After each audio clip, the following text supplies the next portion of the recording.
Olá, boa noite. O Canção Nova Notícias começa agora com os seguintes destaques. Não pedimos a Deus para nos poupar do sofrimento, mas que Ele nos dê forças para perseverar no amor. Palavras pronunciadas na catequese de hoje no Vaticano. A esperança cristã não foge da provação, afirmou o Papa Leão, que voltou a pedir paz para a Terra Santa. Adultização e orientações para proteger as crianças. Teólogo reforça a importância do equilíbrio no cuidado com as crianças. Número de transplantes pediátricos em Minas Gerais diminui e preocupa famílias e profissionais da saúde. Os clássicos do futebol brasileiro na Copa do Brasil. E os 55 anos do Museu de Arte Sacra retratados em exposição em São Paulo. 27 de agosto, dia de Santa Mônica, a padroeira das mães cristãs. E o Canção Nova Notícias a serviço da vida e da esperança já começou.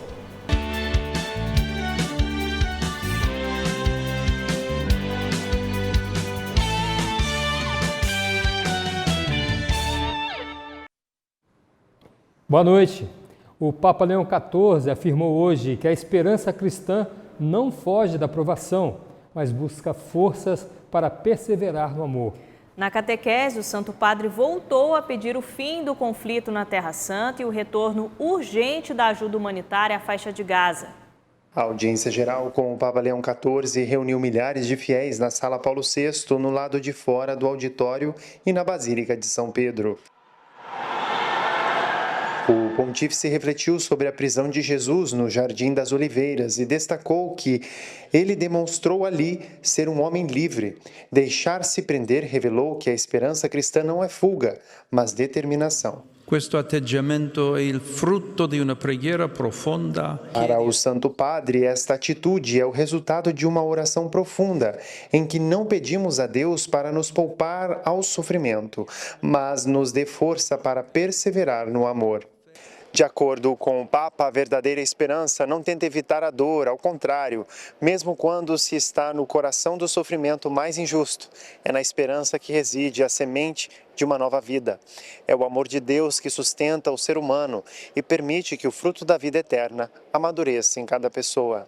Impariamo anche noi a consegnarci. O pontífice reforçou ao nos entregarmos à boa vontade de Deus Pai, permitindo que nossa vida seja resposta ao bem que recebemos. E antes de concluir, afirmou que a vida não tem de ter tudo sob controle. Basta escolher amar livremente todos os dias. Esta é a verdadeira esperança. Mesmo na escuridão da provação, o amor de Deus nos sustenta. No final da audiência, Leão XIV voltou a pedir pela paz. Affinché si ponga termine al conflitto in Terra Santa. O forte apelo do Papa às partes envolvidas e à comunidade internacional para que ponham fim ao conflito que causa tanto terror, destruição e morte. Ecoou do Vaticano para o mundo. O Santo Padre recordou os reféns israelenses em cativeiro e o sofrimento da população palestina, sem ajuda humanitária suficiente. Supplico che siano liberati. Imploro, disse o pontífice, que todos os reféns sejam libertados, o cessar-fogo seja alcançado, a entrada segura de ajuda humanitária seja facilitada e que o direito humanitário seja respeitado. Leão XIV clamou em particular pela proteção dos civis e falou do uso indiscriminado da força e do deslocamento forçado de populações. Mi associo alla dichiarazione congiunta dei patriarchi greco-ortodossi. No apelo, o Santo Padre uniu sua voz à dos patriarcas de Jerusalém, o grego-ortodoxo Teófilo III e o patriarca latino cardeal Pier Battista Pizzaballa, que apelaram pelo fim da guerra e que se dê prioridade ao bem comum na região. Antes de encerrar, o pontífice exortou todos a implorar a Maria, Rainha da Paz, fonte de consolação e de esperança, para que sua intercessão obtenha reconciliação e paz naquela terra tão querida a todos. Amém. Na declaração conjunta dos patriarcas de Jerusalém, citada e assumida pelo Papa, a Igreja expressa preocupação com as consequências da ação militar israelense e as ordens de retirada da população da faixa de Gaza. Padre Romanelli, da Igreja Sagrada Família, afirma que ele e outros religiosos escolheram ficar no enclave e servir a quem precisa.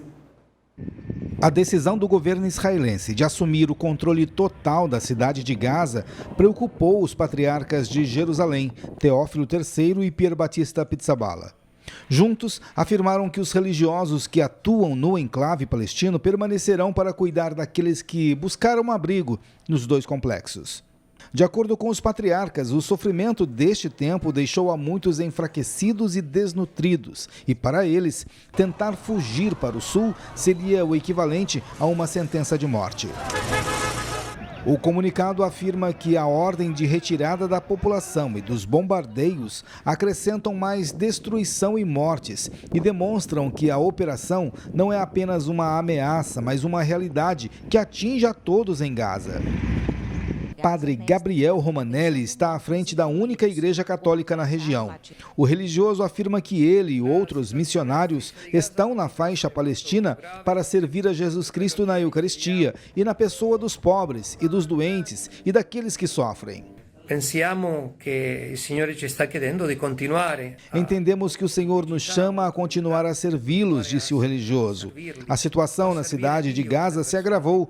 As operações militares continuam intensas. Os bombardeios aumentaram em várias partes da cidade, relata Romanelli.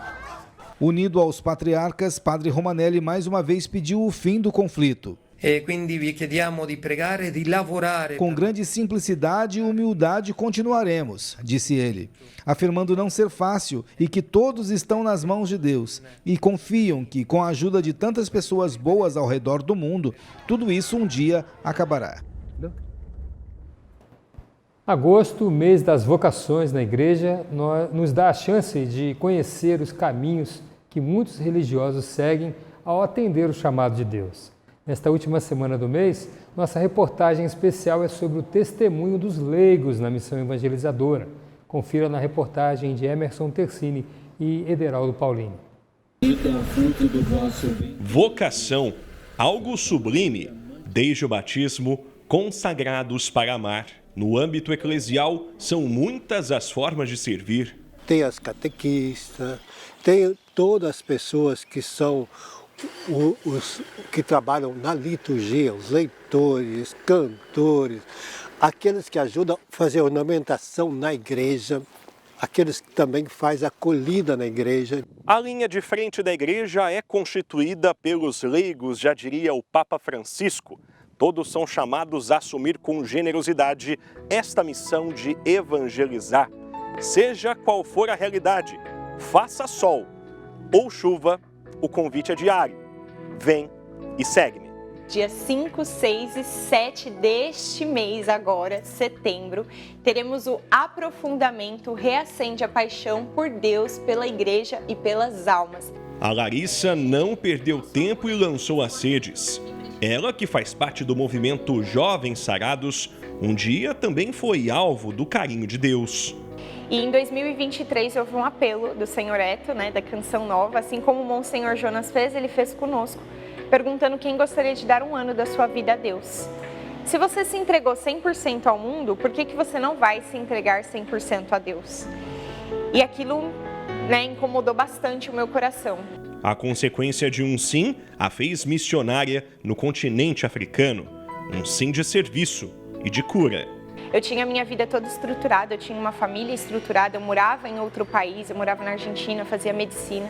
Então, quando veio a morte da minha mãe, desestruturou todas as bases que eu conhecia. E isso também me trouxe muitas feridas. Então, ali eu vivi experiências riquíssimas que curaram a minha história, que curaram a minha vocação, que curaram o meu chamado missionário e que também veio reacendendo a chama daquele que um dia me chamou e de fato mostrar o Evangelho, não somente em momentos específicos e dentro do espaço paroquial, mas em todos os momentos da nossa vida, desde o acordar até o dormir.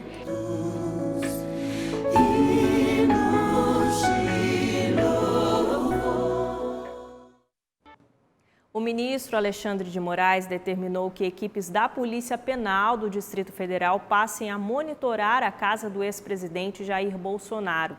Em Brasília, a repórter Aline Campelo traz as informações para a gente. Boa noite, Aline. Olá, Fernanda, uma ótima noite para vocês aí no estúdio e para todos que nos acompanham ao vivo. Bem, o ministro determinou que a vigilância deve ser feita 24 horas por dia, mas sem exposição indevida, indiscrição midiática ou medidas que invadam a esfera domiciliar ou perturbem a vizinhança. A decisão de Alexandre de Moraes atendeu a um pedido do diretor-geral da Polícia Federal, Andrei Rodrigues, do deputado Lindenberg Farias, que é do PT do Rio de Janeiro, e contou ainda com a manifestação favorável da Procuradoria-Geral da República.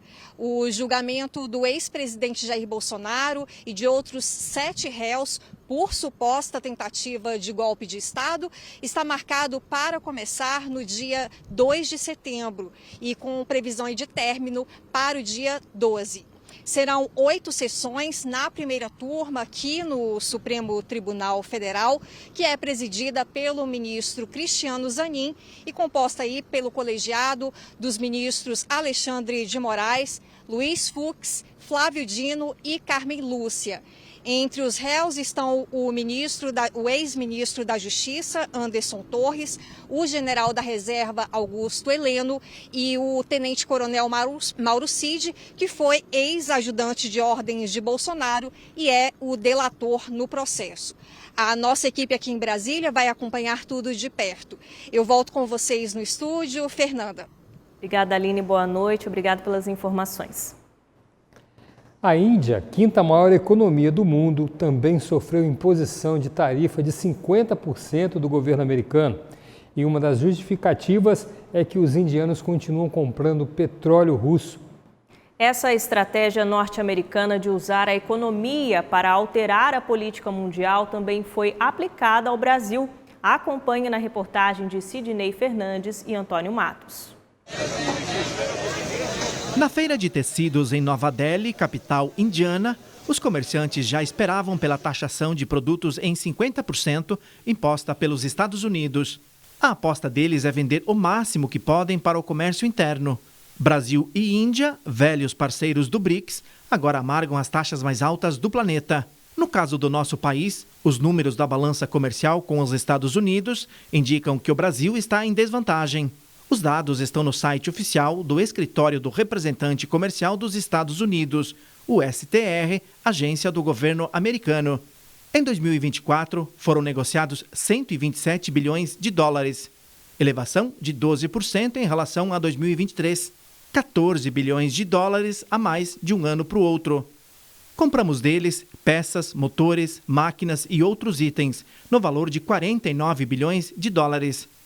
Vendemos para eles petróleo bruto, ferro, aço, alimentos, totalizando cerca de 42 bilhões de dólares.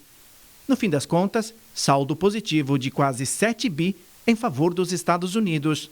O comércio total de serviços foi de 36 bilhões de dólares. De lá, compramos 29 bi. Daqui para lá, vendemos quase 7 bi. E, de novo, saldo de 23 bilhões de dólares para os americanos. E aqui entra um ponto interessante, porque isso desmonta a justificativa de que os Estados Unidos taxariam todos os países que, digamos assim, em alguma medida prejudicariam a balança comercial deles. Não é o nosso caso, mas nós fomos tarifados do mesmo jeito. Quando a gente pega tudo o que compramos e compara com tudo aquilo que vendemos para os norte-americanos, o resultado final é que a balança pende mais para os Estados Unidos. É o que os economistas chamam de superávit. Por isso, a taxação de produtos brasileiros por si só não se justifica. Mas no mundo da política, a economia tem sido usada como arma para realinhar o cenário internacional. Ele acabou de sobretaxar a Índia porque a Índia continua comprando petróleo da Rússia.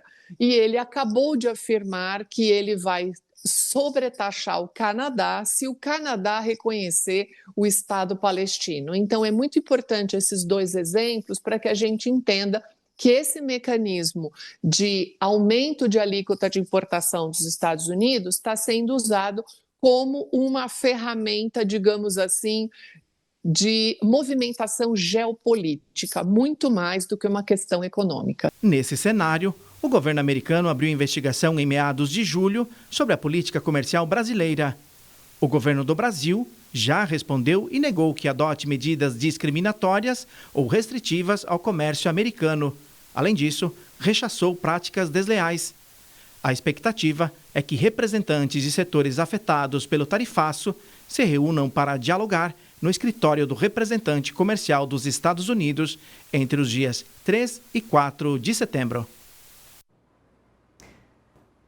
O decreto que viabiliza a implementação da TV 3.0 foi assinado hoje no Palácio do Planalto. A principal mudança é a transformação das emissoras de TV aberta em serviços de streaming, além de TV tradicional. A chamada TV do futuro deve começar a ser disponibilizada aos telespectadores ainda em 2025. E o serviço deve funcionar primeiro nas cidades de São Paulo, Brasília e no Rio de Janeiro. O decreto foi assinado no Palácio do Planalto pelo presidente Lula e executivos das principais emissoras de TV do país. A principal inovação da TV 3.0 é o fim dos números de canais. Além da programação tradicional com transmissão 24 horas por dia, o telespectador com o aparelho conectado à internet terá acesso aos conteúdos gravados, assim como já acontecem nos aplicativos de streaming. E o melhor, tudo de graça. O usuário terá acesso aos serviços do governo federal na primeira tela. Também será possível uma experiência personalizada para cada telespectador. Com acesso à internet, é possível interagir com o conteúdo ao vivo, votar em enquetes, rever cenas, realizar compras e ajustar o som de acordo com a preferência. A TV aberta é cada vez mais forte, mantendo a sua relevância, é uma convergência entre o ambiente que conhecemos da radiodifusão com os meios digitais. Vai melhorar a qualidade do serviço que a gente presta, podendo possibilitar a regionalização, vai ser mais inclusiva e vai continuar gratuita. A implantação do sistema para todo o Brasil deve durar cerca de 10 anos. O principal desafio é o custo para a troca das antenas de transmissão. O usuário com aparelhos de TVs antigos vai precisar de um conversor. O valor do equipamento ainda não foi disponibilizado, mas a expectativa é de distribuição gratuita para pessoas de baixa renda. Isso está sendo discutido através do BNDES, já que vai precisar sim de algum tipo de investimento, mas o bom disso tudo é que essa nova tecnologia está unindo o setor. Na última matéria da série Adultização, Efeitos e Prevenção, vamos conhecer a orientação da Igreja para as famílias protegerem os menores. Teólogos e pastorais falam de forma clara como agir no dia a dia. Conhecemos o conceito de adultização e o que a lei diz sobre trazer responsabilidades precocemente a crianças e adolescentes. Mas e o que diz a Igreja? Qual a orientação dada às famílias no trato de suas crianças? Como prevenir situações indesejadas?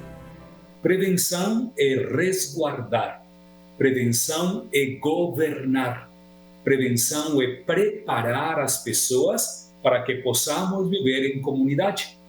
E todos nós temos um momento especial da nossa vida no qual precisamos quase sempre de prevenção. Padre Rafael afirma que a prevenção nasce da virtude da prudência, com diálogo aberto e sincero, além da imposição de limites. Ele lembra que existem realidades na vida que não devem ser aceleradas, pois a precocidade não é sadia.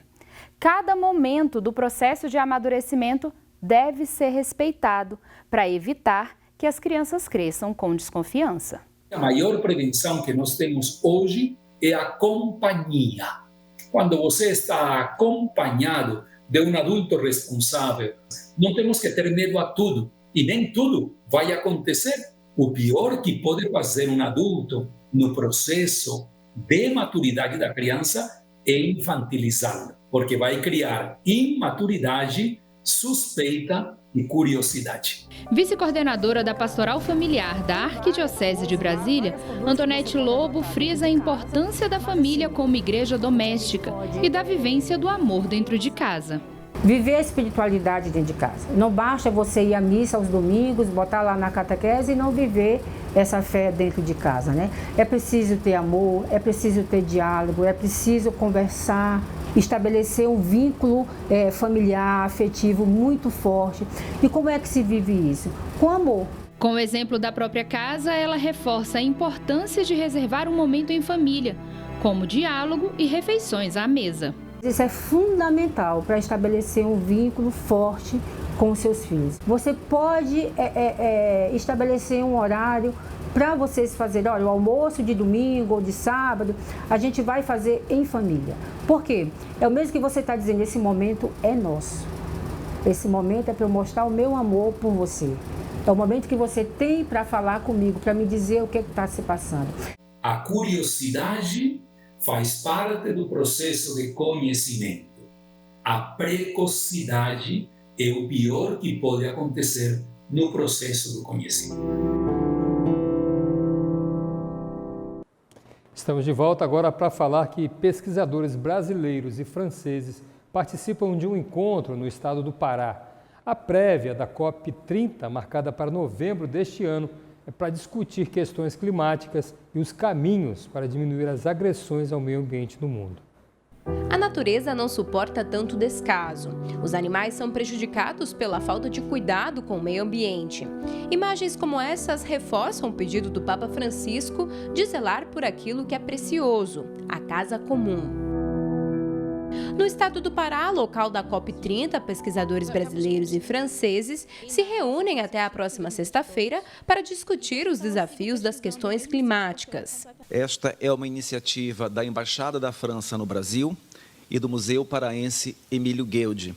A igreja tem um olhar atento e cuidadoso com as temáticas ambientais, uma pauta debatida entre as autoridades eclesiais. Nós estamos vivendo uma emergência climática e que dá mostras de que nós já estamos ultrapassando o limite esperado. Esperamos que as nações possam de fato firmar compromissos mais ambiciosos para enfrentar o desafio das mudanças climáticas e assim poder mitigar também as suas consequências, principalmente para os mais vulneráveis, para as populações mais pobres e necessitadas.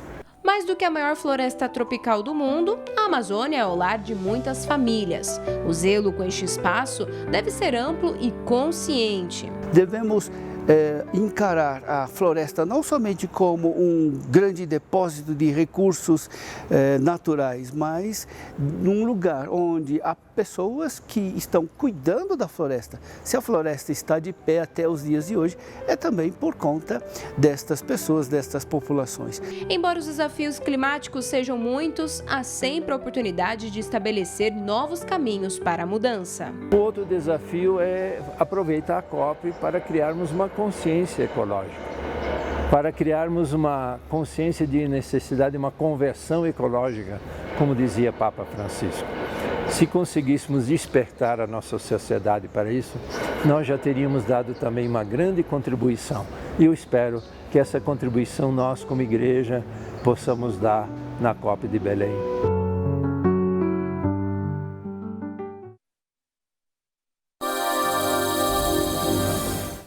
Segura o guarda-chuva porque você vai precisar dele nos próximos dias, viu? Isso acontece devido à circulação dos ventos que partem do oceano para o continente. Amanhã vai continuar chovendo no leste de Santa Catarina e do Paraná. Já no Rio Grande do Sul, o tempo fica firme e sem chuvas. A capital paulista vai ter um dia chuvoso, ainda vai ter frio por lá. A mínima será de 15 e a máxima de 24. No interior de Minas, o tempo segue firme. No Rio de Janeiro, pode esquentar um pouco e as máximas podem chegar aos 29 graus. E essa chuvarada é motivo de alegria para os nordestinos, porque vai continuar chovendo do sul da Bahia até a Paraíba, trazendo aí um clima mais fresco por lá. Nas demais áreas, o tempo segue firme. O calor ainda predomina no norte, mesmo com as pancadas de chuva entre o Amazonas e Roraima. Os termômetros sobem e podem variar dos 32 no Amazonas e 36 no Tocantins. No centro-oeste, o tempo segue bem seco e com um alerta para a umidade do ar em várias áreas. A capital federal vai chegar aos 27%. Em várias partes do Brasil, as mínimas não vão passar dos 12 graus em Mato Grosso do Sul e 11 na capital gaúcha. Amanhã eu volto para trazer mais previsão do tempo para você. Até lá! Hoje a igreja celebra Santa Mônica, mãe de Santo Agostinho e padroeira das mães cristãs. Seu exemplo de dedicação à família é uma das marcas de sua trajetória de fé. Assunto da reportagem de Natália Cassiano e Tiago Gualberto. Mônica nasceu em Tagaste, no norte da África. Dedicada aos ensinamentos das Sagradas Escrituras, casou-se com Patrício e deu à luz ao primogênito, que mais tarde se tornou um doutor da igreja Santo Agostinho. Santa Mônica foi uma mulher dócil, paciente, de muita oração, capaz de dialogar nos momentos oportunos, inspiração para muitas mães. Suanilda tem 52 anos, casada e mãe de 2 filhos. A paulistana já passou por vários sofrimentos e desafios com a família, situações que ajudaram a amadurecer sua fé. Hoje, ela também conta com a intercessão de Santa Mônica para continuar sua caminhada. Nesse mesmo período de pandemia, depressão do esposo, filho volta para casa agressivo, filha sai de casa com 22 anos para viver uma vida que ela escolheu. Mas tudo isso, Deus, Ele tem os planos maiores na nossa vida. Por 30 anos, Mônica rezou incansavelmente pela conversão do filho. Suanilda segue os passos da santa. Persevera na oração e tem esperança no futuro de sua família. Assim como Santa Mônica, eu também tenho uma certeza que um dia eles vão encontrar o Senhor. Isso eu creio, eu não tenho dúvida. Há 4 anos é coordenadora de um grupo de mães e busca forças para motivar outras Mônicas. E continuamos a caminhar, com Jesus e Maria, sem desanimar, ensinando para outras mães que a gente não pode parar. Então é no caminhar, é no buscar as coisas do alto que você vai se fortalecendo, que você vai crescendo na fé. O número de transplantes pediátricos caiu em Minas Gerais. Foram 14 procedimentos em 2024 e apenas 3 neste ano. Enquanto isso, dezenas de crianças permanecem na fila à espera de um órgão. Essa é a Sofia Helena, de 2 anos. Essa, a Sofia Emanuele, de 8. Mais do que o nome, elas têm algo em comum. As duas nasceram com a síndrome nefrótica congênita e dependem da hemodiálise para viver. A gente descobriu o problema dela, tinha só 2 meses, então desde sempre ela praticamente cresce nesse ambiente, pouco tempo em casa, então isso é muito difícil. Porque eu acho que a gente quer criar o filho igual todo mundo, em casa, tem a idade, vai para a escolinha, volta, aí muda tudo, ter que ficar em hospital. O mais difícil mesmo é a rotina, porque a gente vem, eu deixo ela em casa, eu trabalho, eu tenho mais 3 filhos, então a rotina assim é bem cansativa. A solução para devolver a infância em sua plenitude para as Sofias seria o transplante renal. Atualmente, cerca de 32 crianças estão na fila por um órgão em Minas. A maioria espera por um rim. A gente sabe que, em média, a gente aumenta a expectativa de vida dessas crianças quando elas transplantam e saem da diálise em cerca de 20 anos. Este ano, o estado realizou 33 transplantes em crianças. Pode até parecer um número razoável, mas se comparado aos números do ano anterior, é possível observar uma queda na média mensal deste tipo de procedimento pediátrico. A doação de crianças ela é muito menor do que a doação de adultos. Então, assim, por um lado é bom, quer dizer que tem menos criança morrendo no estado, por outro lado é ruim, porque tendo menos doação em criança, a gente consegue fazer menos transplante pediátrico, e essas crianças acabam ficando mais tempo na fila de espera. Situação ainda mais evidente no Centro de Nefrologia de um dos principais hospitais do estado. A Santa Casa de Belo Horizonte é referência em transplante pediátrico em Minas Gerais. Ao todo, em 2024, foram realizados 14 procedimentos cirúrgicos, mas este ano, até agosto, foram apenas 3. Uma espera longa que pode trazer consequências para o desenvolvimento dessas crianças. Envelhecimento vascular, doença cardiovascular, doença vascular, então os acessos para diálise, eles vão machucando os vasos sanguíneos e complicando futuros acessos para um paciente que pode precisar dialisar muito mais tempo. Então, é uma corrida contra o tempo. E nesta corrida, mais uma vez, a vida une as famílias das Sofias. No coração de mãe ecoa um único desejo: que as filhas tenham a chance de uma vida saudável, com liberdade para brincar, crescer. Para que isso aconteça, essas famílias precisam de apenas um gesto. Eu vejo a doação de órgãos como uma nova chance de recomeçar, né? Porque a vida não acaba ali, ela tem chance de dar vida para outras pessoas, outras crianças, né? Doação de órgãos é vida. É vida, é um recomeço.